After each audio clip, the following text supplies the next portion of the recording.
Hello friends, welcome back. मैं अंजलि स्वागत करती हूँ आप सबका बीइंग शिक्षक के इस यूट्यूब प्लेटफॉर्म पे। कल की वीडियो में हमने एसटीईटी केमिस्ट्री पेपर 2 के जो कंफ्यूजिंग क्वेश्चन थे, जिन बच्चों के मैसेज मुझे आए थे कुछ पर्टिकुलर क्वेश्चन को लेकर, उन सबको मैंने डिकोड किया था और उस वीडियो को आप लोगों ने बहुत पसंद किया।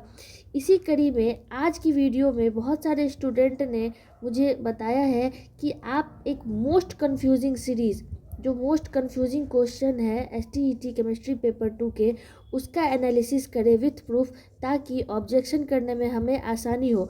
और ऑब्जेक्शन का जो डेट है वो अब 28 नवंबर तक कर दिया गया। ये 27 नवंबर तक ही था, लेकिन एक दिन का एक्सटेंशन अब हमें मिल चुका है। यानी अब हम लोग एक एक करके जो मोस्ट कंफ्यूजिंग क्वेश्चन है वो विथ प्रूफ एनालिसिस करेंगे। और अगर आप इस तरह से विथ प्रूफ अपना क्वेश्चन का ऑब्जेक्शन करते हो तो डेफिनेटली आपके जो है एग्ज़ाम में इस वीडियो के बाद 7 से 8 नंबर जो है वो मैक्सिमम बढ़ेंगे ही बढ़ेंगे, इसमें कोई दो मत नहीं है। 100% आपका 8 मार्क्स जो है वो बढ़ जाएगा। इसलिए जो बच्चे बाउंड्री पर हैं वो बिल्कुल भी अब चिंता ना करें, क्योंकि इस वीडियो के बाद आपके जो है वो 7 से 8 नंबर पक्के होने ही वाले हैं। तो चलिए आज की वीडियो को शुरू करते हैं बिना समय गंवाते हुए। देखिए, आज मैंने बस उन्हीं क्वेश्चन को लिया है जो क्वेश्चन अगर हम डायरेक्ट ऑब्जेक्शन के लिए विथ प्रूफ भेजें तो हमारा मार्क्स जरूर बढ़ेगा, इसमें बीएससी भी जरूर संज्ञान लेगी। इसी क्रम में जो सबसे पहला क्वेश्चन था वो था the alpha helix structure of protein is stabilized by. देखिए, इस क्वेश्चन में भी बहुत कन्फ्यूजन है। इसमें जो एक ऑप्शन है ना, हाइड्रोजन बॉन्ड और दूसरा पेप्टाइड बॉन्ड, तो ये जो क्वेश्चन है इस पे एनसीईआरटी का पेज नंबर 423, ऑर्गेनिक केमिस्ट्री का जो 12th क्लास का ऑर्गेनिक केमिस्ट्री है उसके पेज नंबर 423 पर हाइड्रोजन बॉन्ड्स के बारे में, अल्फा हेलिक्स स्ट्रक्चर के बारे में दिया गया है। तो इसमें यहाँ पे पेप्टाइड बॉन्ड और हाइड्रोजन बॉन्ड दोनों की चर्चा की गई है। तो ये एक कन्फ्यूजिंग क्वेश्चन है। अगर आप चाहें तो इस क्वेश्चन को भी अपने ऑब्जेक्शन में डाल सकते हैं। अगला जो हमारा क्वेश्चन है, और इसी सीरीज़ में मैंने उन क्वेश्चन को भी कवर करने की कोशिश की है जो आउट ऑफ सिलेबस है, यानी इसके जो आपके मार्क्स हैं ना वो लगभग बढ़ेंगे ही बढ़ेंगे। तो इस वीडियो में आप बने रहें हमारे साथ, वीडियो को पूरा देखें। और अगर अभी तक आपने वीडियो को लाइक नहीं किया तो लाइक करें, चैनल को सब्सक्राइब करें, ताकि इसी तरह की जो एजुकेशनल वीडियो है वो आप तक सबसे पहले पहुँचती रहे। देखिए, नेक्स्ट जो क्वेश्चन है वो the correct ground state electronic configuration of chromium atom is. इस क्वेश्चन में भी बहुत सारे बच्चों को डाउट था। देखिए, ये एक्सेप्शनल केस है, ठीक है ना, ये एनसीईआरटी में दिया गया है, एक्सेप्शनल केस है। आप लोग चाहें तो इस क्वेश्चन को भी पढ़ सकते हैं, ठीक है। नेक्स्ट क्वेश्चन है हमारा, एक क्वेश्चन यहाँ पे है ना कि साइज ऑफ कोलाइडल पार्टिकल क्या होता है। तो ये एनसीईआरटी में लिखा गया है 10⁵ to 10⁷ सेंटीमीटर। ये बिल्कुल करेक्ट आंसर दिया है बीएसईबी ने। तो आप लोग बस उसी क्वेश्चन को विथ प्रूफ ऑब्जेक्शन में डालो जहाँ से लगे कि हाँ, इस पर अगर रीचेक किया जाएगा तो आपका जो मार्क्स है वो डेफिनेटली क्या होगा, बढ़ेगा। आप कुछ भी आप डाल दोगे तो इससे थोड़ी होता है, ऐसे नहीं होता। फिर आपके मार्क्स जो है वो कटने के भी चांसेस हो सकते हैं, ठीक है ना। तो विथ प्रूफ ही क्वेश्चन को आप लोग वहाँ पे ऑब्जेक्शन में डालें। अगला जो हमारा क्वेश्चन है वो है कि which of the following confirmation of cyclohexane is chiral. देखिए, इस क्वेश्चन को मैंने कल भी एक्सप्लेन किया था। साइक्लोहेक्सेन का जो शेप होता है ना, साइक्लोहेक्सेन का जो शेप होता है वो दो फॉर्म में होता है। जब वो कायरल होता है तो उसका जो शेप है वो ट्विस्ट बोट के फॉर्म में होता है। किसमें? ट्विस्ट बोट के फॉर्म में होता है। और जब वो एक कायरल एक शेप होता है, एक कायरल, तब वो किसके? चेयर के फॉर्म में होता है। तो ठीक है, यहाँ पे बीएसईबी ने क्लियर कर दिया है कि कायरल के फॉर्म में साइक्लोहेक्सेन का शेप क्या होगा। तो डेफिनेटली इस क्वेश्चन का आंसर क्या होना चाहिए? ट्विस्ट बोट होना चाहिए। आप इस क्वेश्चन को 100% ऑब्जेक्शन में डालो, आपके जो इसके बोनस मार्क्स हैं वो जरूर मिलेंगे। ये 100% प्रूफ है, ठीक है ना। तो इस क्वेश्चन में बीएसईबी ने चेयर लिया है, लेकिन इस यहाँ पे इसने पूछा है कायरल। चेयर होता है लेकिन किस फॉर्मेट में? एक कायरल फॉर्मेट में। यहाँ पे चेयर जो लिया है वो एक कायरल फॉर्मेट में है, लेकिन क्वेश्चन पूछा है कायरल वाला। तो कायरल का जो एग्जाम्पल है वो क्या है? ट्विस्ट बोट है। तो इस क्वेश्चन का जो आंसर होगा वो क्या होगा? ट्विस्ट बोट होगा, ठीक है। तो ऑब्जेक्शन में जरूर इस क्वेश्चन को डालिएगा। देखिए, अगला जो हमारा क्वेश्चन है कि the density of prepared by dissolving 120 gram of urea this much molar mass and this. ये क्वेश्चन का जो एक्सप्लेनेशन है बहुत सारे बच्चों ने मुझसे मांगा है और ये क्वेश्चन को मैं अभी स्टेप बाय स्टेप आपको क्लियर करके दिखाऊंगी। और इसके जो मैंने कहे हैं कि इसका आंसर 2.05 मोल है वो मैंने ऐसे ही नहीं कहा है, मैंने इसे एक्सप्लेन करा है, मैंने इसे सॉल्यूशन इसका देखा, तब मुझे पता चला कि इसका आंसर ये नहीं होगा। ठीक है ना। तो चलिए इस क्वेश्चन को मैं अभी विथ प्रूफ आपको क्लियर करके दिखाऊंगी। आप चाहें तो इसका स्क्रीनशॉट भी ले सकते हैं। देखिए इस क्वेश्चन में अगर हम टोटल मास की बात करें, टोटल मास ऑफ सॉल्यूशन की बात करें तो क्या होगा, कितना है 120 ग्राम और साथ में 1000 ग्राम, यानी कि 1000 प्लस 120 कितना हो गया 1120 ग्राम। ये हमारा टोटल क्या हो गया, मास हो गया। ठीक है। अब वॉल्यूम ऑफ सॉल्यूशन क्या होगा, वॉल्यूम ऑफ सॉल्यूशन क्या होगा, ये फॉर्मूला क्या होता है, मास बाय डेंसिटी होता है ना, मास बाय डेंसिटी। ठीक है। तो देखिए मास कितना है हमारा 120 ग्राम है, मास कितना है 120 ग्राम मास है। ठीक है। और साथ में जो हमारा डेंसिटी है वो कितना दिया गया 1.15 ग्राम, 1.15 ग्राम पर मिलीलीटर। देखिए अब इसको जब आप सॉल्व करिएगा ना, जब आप इसको सॉल्व कीजिएगा तो आपको ना लगभग 974 मिलीलीटर इसका आएगा। ठीक है। जो आप कैलकुलेट करोगे, आई होप कि आप इतना कर लोगे, आपके जो आंसर हैं वो कितने आएंगे इसमें 974। ठीक है। फिर आप देखिए अब मोलैरिटी का फॉर्मूला क्या होता है, मोलैरिटी का जो फॉर्मूला है वो क्या होता है, एक सेकेंड, हाँ मोलैरिटी का फॉर्मूला होता है यानी कि कैपिटल एम का फॉर्मूला होता है मास ऑफ सल्यूट। आप लोग वीडियो में बने रहें, आपको डेफिनेटली ये बहुत ही ज़्यादा फ़ायदा करने वाला है। बिना स्किप किए हुए पूरा देखना, तभी आप ऑब्जेक्शन करने में सक्षम हो पाओगे, आपको जो मार्क्स है वो पूरे मिलेंगे। अदरवाइज गलत रिजल्ट के साथ ही हमारा रिजल्ट जो है ना वो प्रकाशित कर दिया जाएगा, फिर हम लोग कुछ नहीं कर पाएंगे। ठीक है। तो मोलैरिटी का फॉर्मूला क्या होता है, मोलैरिटी का देखिए mass of solute by molar mass और by volume of solution in litres, यही होता है ना। आपने पढ़ाई होगा, केमिस्ट्री आप पढ़ते हो तो इतना तो आपको पता ही होगा। तो देखिए अब क्या है, मास ऑफ सॉल्यूट कितना है 120 ग्राम है ना, और मोलर मास कितना है 60 ग्राम, मोल इनवर्स कितना है, मोल इनवर्स, और बाय 974 जो कि वॉल्यूम ऑफ सॉल्यूशन अभी निकाला है ना हमने, वॉल्यूम ऑफ सॉल्यूशन, और बाय 1000 लीटर, इन लीटर है ना तो 1000 लीटर। जब आप इसको कैलकुलेट करोगे यानी कि 120 ग्राम बाय 60 ग्राम मोल इनवर्स इनटू 1000 लीटर और बाय 974, तो कट कुट के जो आपका आंसर है वो लगभग 2.05 मोल लीटर इन्वर्स आएगा, जो कि 2.05 मोल के बराबर है। आई होप कि आपको ये समझ में आ गया होगा। आप चाहें तो इसका स्क्रीनशॉट ले सकते हैं और स्क्रीनशॉट लेकर ही ऑब्जेक्शन में इस क्वेश्चन को डाल दें। इसीलिए मैंने बोला था कि इस क्वेश्चन का आंसर जो है वो 2.05 मोल होगा, ना कि 1.78, जो कि 100% गलत है। आप इसे ऑब्जेक्शन में ज़रूर डालना, आपके मार्क्स ज़रूर बढ़ेंगे। ठीक है। नेक्स्ट क्वेश्चन पे अगर हम चलें तो नेक्स्ट क्वेश्चन है, देखिए ये जो क्वेश्चन है ना बैटरी सेल वाला, ये इलेक्ट्रोकेमिस्ट्री के सिलेबस में है ही नहीं। आप लोग देख सकते हैं, एक सेकंड मैं अभी आपको दिखाती हूँ कि सिलेबस इलेक्ट्रोकेमिस्ट्री का जो सिलेबस है सेल की जो चर्चा है ही नहीं। देखिए ये रहा इलेक्ट्रोकेमिस्ट्री का सिलेबस, ये रहा आपके सामने इलेक्ट्रोकेमिस्ट्री का सिलेबस, जिसमें specific conductance and equivalent conductance दिया है, measurement of equivalent conductance, variation of equivalent and specific conductance with dilution, Arrhenius theory, Ostwald dilution, Nernst equation, derivation of cell EMF and single electrode potential and calculation of thermodynamic quantities and cell reaction delta G, delta H and K. Delta G and delta H and delta K अलग चीज़ है, cell reaction है। ये cell के बारे में जो है ना सिलेबस में वो दिया ही नहीं गया है, यानी कि ये क्वेश्चन जो है ना आउट ऑफ सिलेबस है। ये क्या है, आउट ऑफ सिलेबस क्वेश्चन है, जो कि स्टेट में पूछ दिया गया। तो आप इस क्वेश्चन को भी डेफिनेटली ऑब्जेक्शन में डाल सकते हैं और आपके मार्क्स जो है वो पूरे मिलेंगे आपको। ये क्वेश्चन एनसीईआरटी में दिया गया है कि हाइड्रोजन इलेक्ट्रोड का इलेक्ट्रोड पोटेंशियल कितना होता है, तो 0.00 वोल्ट होता है। इस क्वेश्चन में भी बहुत सारे स्टूडेंट को कन्फ्यूज़न था, तो आई होप कि आपका ये भी क्लियर हो गया होगा। चलिए नेक्स्ट क्वेश्चन पे चलते हैं। नेक्स्ट क्वेश्चन है कि which of the following is not a colligative property. देखिए ये जो क्वेश्चन है ना, इसके ऑप्शन में ही गड़बड़ी है। क्या है? इसके ऑप्शन में ही गड़बड़ी है। पूछ रहा है कि कॉलिगेटिव प्रॉपर्टी क्या नहीं है। तो मैंने यहाँ पे एनसीईआरटी का पेज लिया है, जो कि पेज नंबर है आपका 400 समथिंग। आप जाओगे जब उस एनसीईआरटी के बुक में तो आपको मिल जाएगा। ये मैंने पेज कटिंग लिया है, आप चाहें तो इसके स्क्रीनशॉट ले सकते हैं। इसमें देखिए कॉलिगेटिव प्रॉपर्टी में क्या क्या दिया गया। पहला दिया गया है relative loading of vapour pressure, ठीक है। दूसरा depression of freezing point of the solvent. Third elevation of boiling point of the solvent and fourth osmotic pressure. यानी कि relative loading of vapour pressure, elevation in boiling point, osmotic pressure, all of this.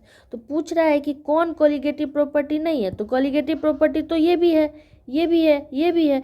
तो इसमें से क्या होना चाहिए? None of these होना चाहिए ना ऑप्शन।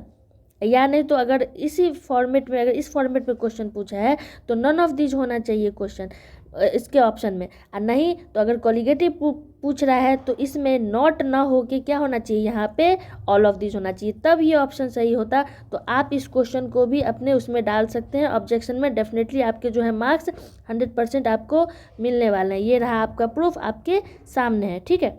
अगले क्वेश्चन पे हम लोग चलते हैं। ये क्वेश्चन है who proposed the law of independent migration of ions of an electron. देखिए इलेक्ट्रोलाइट, देखिए रॉल्ट लॉ है, वॉन्ट ऑफ है सिलेबस में, हेस लॉ भी है, लेकिन ये जो है कोलरॉच लॉ ये सिलेबस में है ही नहीं। ये क्या है? आउट ऑफ सिलेबस है। आप सिलेबस उल्टा के देख लो चाहे तो, एक एक करके मैंने बहुत स्टडी की है, इस क्वेश्चन पेपर पर एनालिसिस किया है, तब मैं बता रही हूँ कि ये आउट ऑफ सिलेबस क्वेश्चन है। तो आप चाहे तो इस क्वेश्चन को तो 100% ऑब्जेक्शन में डालिएगा ही डालिएगा। अभी तक मैंने 3 से 4 क्वेश्चन आपको ऐसे बताए हैं जो आउट ऑफ सिलेबस है, और कुछ क्वेश्चन ऐसे बताए हैं जिसे आप अगर ऑब्जेक्शन में डालोगे तो डेफिनेटली आपके जो है मार्क्स अभी तक में 7 से 8 मार्क्स आपके बढ़ गए। तो जो स्टूडेंट बाउंड्री पे है वो बिल्कुल भी चिंता न करें, आप 100% एसटीईटी पास है। बस यही है कि ऑब्जेक्शन में विथ प्रूफ आप ऑब्जेक्शन करते चलें, ठीक है ना। क्योंकि हमारे पास टाइम भी अब 1 दिन का बढ़ गया है, तो अब टाइम है तो अब हम लोग भी अब इसमें जुट जाएंगे। अब देखिए नेक्स्ट क्वेश्चन है। इस क्वेश्चन के लिए भी बहुत सारा मैसेज आया है कि इस क्वेश्चन में आखिर क्या कंफ्यूजन है। देखिए इसमें से पूछ रहा है कि कौन फंक्शनल ग्रुप नहीं है। तो आइसोसाइनो फंक्शनल ग्रुप है, कार्बोनिल फंक्शनल ग्रुप है, कार्बोक्सिल फंक्शनल ग्रुप है, लेकिन ये आइसोसाइनाइड जो है ना वो फंक्शनल ग्रुप नहीं है। ये फंक्शनल ग्रुप जो है वो नहीं है। तो इसके आंसर बीएससीबी ने बिल्कुल करेक्ट लिए हैं। तो आप कुछ भी ऑब्जेक्शन में मत डालिए, ये बिल्कुल सही आंसर है। ऐसा नहीं है कि सारा गलत ही आंसर दिए हुआ है, ठीक है ना। चलिए नेक्स्ट क्वेश्चन पे हम लोग चलते हैं। ये जो क्वेश्चन है अगला हमारा, what is the index for the gold number. देखिए ये गोल्ड नंबर भी सिलेबस में नहीं है भाई। ये जो गोल्ड नंबर है ना ये सिलेबस में है ही नहीं, नॉट फाउंड इन सिलेबस। बड़ा बड़ा अक्षर में ऑब्जेक्शन में डाल देना कि ये सिलेबस में है ही नहीं, तो कैसे हमसे क्वेश्चन पूछ दिया गया। और जब सिलेबस में नहीं है क्वेश्चन पूछ दिया तो क्या फालतू में हमारा मार्क्स काट लेगा।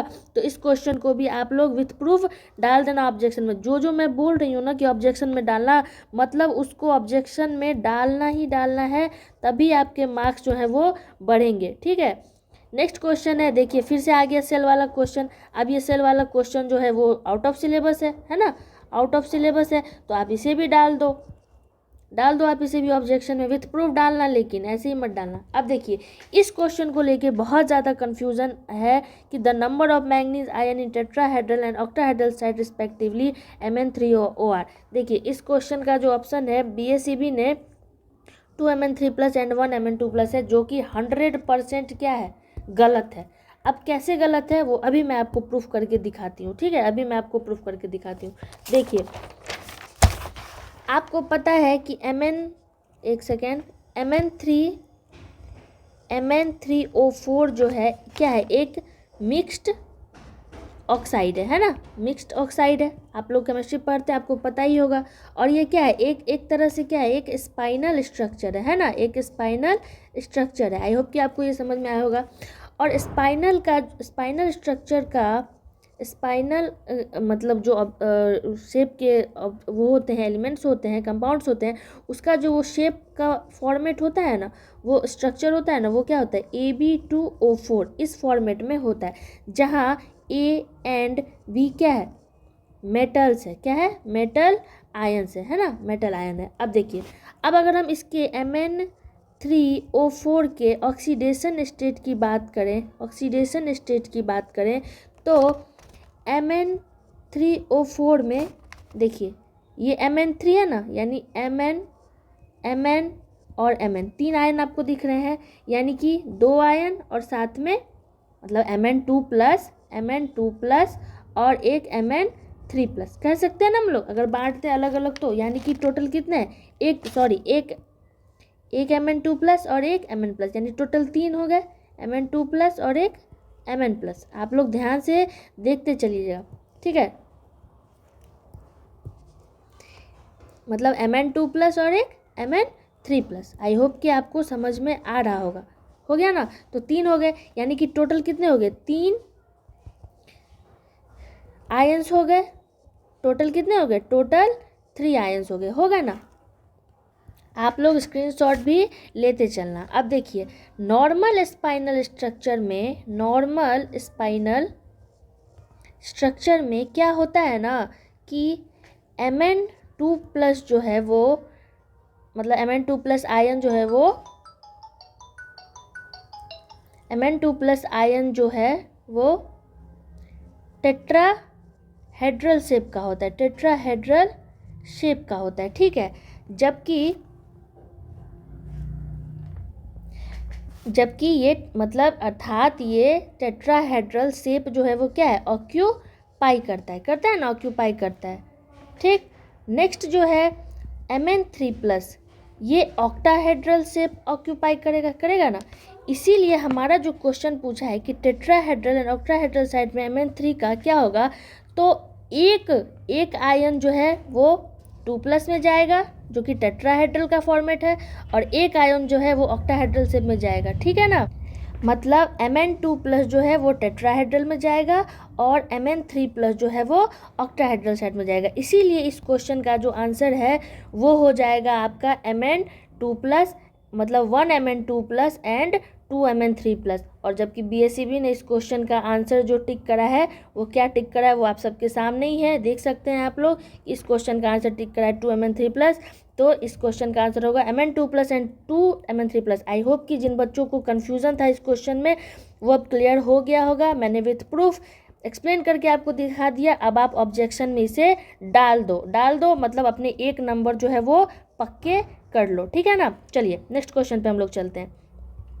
नेक्स्ट क्वेश्चन है हमारा, अभी और भी क्वेश्चंस हैं जिसके मार्क्स जो है वो आपके डेफिनेटली एग्ज़ाम में जो है वो बढ़ने वाले हैं। देखिए, एक क्वेश्चन में इसमें भी कंफ्यूजन है कि कौन जो है वो पॉजिटिव टेस्ट नहीं देता बेनेडिक्ट रिएजेंट के साथ। देखिए, ये जो ऑप्शन है ना डी गैलेक्टिटॉल, ये भी ऑप्शन में होगा, लेकिन कई बच्चे जो हैं वो फ्रुक्टोज भी मान रहे हैं, तो इस क्वेश्चन में भी कन्फ्यूज़न है। आप चाहें तो ऑब्जेक्शन में इसे भी डाल सकते हैं, ठीक है। नेक्स्ट क्वेश्चन पर हम लोग चलते हैं। नेक्स्ट क्वेश्चन है, देखिए ये जो क्वेश्चन है ना कि ऑर्गेनिक डिटर्जेंट कौन सा ऐसा है जो हेयर कंडीशनर में यूज़ होता है, NCERT का पेज नंबर 460। एंड मैं यहाँ पे बड़े बड़े अक्षरों में लिख देती हूँ, पेज नंबर जो है वो 460। इस पेज पर जब आप जाओगे, ये क्लास 12 का जो है NCERT का ऑर्गेनिक केमिस्ट्री, इसमें पेज नंबर 460 पे आपको यहाँ पे दिख जाएगा। देखिए, मैंने यहाँ पे इमेज भी लगा दिया है कि देखिए सीटाइल, मैं यहाँ पे वो कर देती हूँ highlight, cetyl trimethyl ammonium bromide is a popular cationic detergent and is used in hair conditioner. जबकि BSEB ने इस क्वेश्चन का ऑप्शन माना है टेट्रामिथाइल अमोनियम क्लोराइड, जो कि 100% क्या है, गलत है भाई। जल्दी से जाके इस क्वेश्चन का जो आंसर है वो होगा आपका सीटाइल ट्राइमिथाइल अमोनियम ब्रोमाइड 100% करेक्ट है। आप लोग जाओ और इस क्वेश्चन का जो आंसर है वो विथ प्रूफ अब वेबसाइट पे ऑब्जेक्शन में डाल दो। आपके यहाँ से भी जो है वो एक नंबर अब पक्के हो गए। गिनते चलो कि आपके कितने नंबर पक्के हो रहे हैं अब तक, ठीक है ना। ये पेज नंबर 460 क्लास 12 का ऑर्गेनिक केमिस्ट्री, जिसमें दिया गया है कि ऑर्गेनिक डिटर्जेंट जो हेयर कंडीशनर में यूज़ होता है वो है सीटाइल trimethyl ammonium bromide. I hope कि आपको ये क्लियर हो गया होगा। आप लोग स्क्रीनशॉट लेते चलना और जाकर वेबसाइट पर डाल दो, ठीक है। पैसा ले रहा है तो कोई दिक्कत नहीं है, मार्क्स तो हमें मिल जाएगा ना। एक ये भी क्वेश्चन है कि which of the following is या आर सिंथेटिक डिटर्जेंट, इसमें भी कन्फ्यूजन है। देखिए एक ऑप्शन है सोडियम डेडो साइल बेंजीन सल्फोनेट, ये भी एनसीईआरटी में दिया गया है, और एक है सोडियम लॉरियल सल्फेट। यहाँ पे क्लियर नहीं किया है कि आयनिक पूछ रहा है कि कैटायनिक पूछ रहा है, क्या पूछ रहा है। तो इस क्वेश्चन का जो ऑप्शन है वो मेरे हिसाब से ये भी हो सकता है और ये भी हो सकता है, तो ये भी कन्फ्यूजिंग है। इसे भी आप लोग ऑब्जेक्शन में डाल सकते हैं, और अगर ये ऑब्जेक्शन में डालेंगे तो आपके मार्क्स जो है डेफिनेटली बढ़ेंगे, क्योंकि देखो ना यहाँ पे क्लियरली दिया गया ना कि सोडियम लॉरियल सल्फेट भी है और साथ में सोडियम डेडोसाइल बेंजीन सल्फोनेट भी है। तो ये दोनों ऑप्शन जो है सिंथेटिक डिटर्जेंट के ही हैं। आई होप कि आपको ये क्वेश्चन भी समझ में आ गया होगा, और ऑब्जेक्शन में डाल ही देना, जितने मैं बोल रही हूँ ना उतना करना ही करना, क्योंकि तभी आपके जो मार्क्स हैं वो बढ़ेंगे, ठीक है। अब ये एक क्वेश्चन में भी बहुत कन्फ्यूजन था कि the ratio of most probable velocity to that of average velocity. अब देखिए इस क्वेश्चन को अगर मैं एक्सप्लेन करूँ तो आप सबको पता ही है कि मोस्ट प्रोबेबल वेलोसिटी का जो फॉर्मूला होता है वो क्या होता है, प्रोबेबल वेलोसिटी का जो फॉर्मूला होता है वो क्या होता है, यानी कि VMP क्या होता है, √2RT/m होता है ना। और एवरेज वेलोसिटी का फॉर्मूला होता है √8RT/m। जब आप इसे रेशियो में डालोगे यानी VMP/V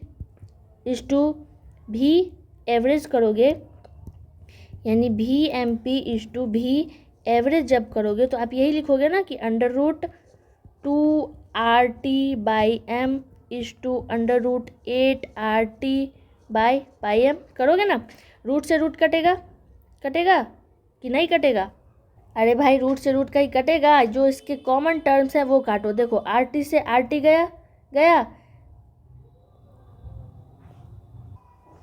M से M गया ना, तो बचा क्या हमारे पास, और 8 से कटेगा, ये कटेगा, 2 4 जा 8, यानी क्या बचा फाइनली, √4/π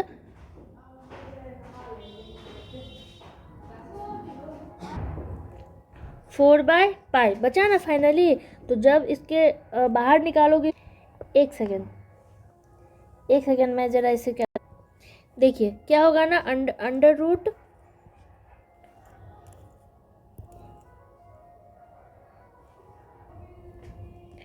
√πm, देखिए क्या होगा, √2RT/m √8RT/m होगा ना। देखिए ये RT से RT कटेगा, ये M से M कटेगा, ये √2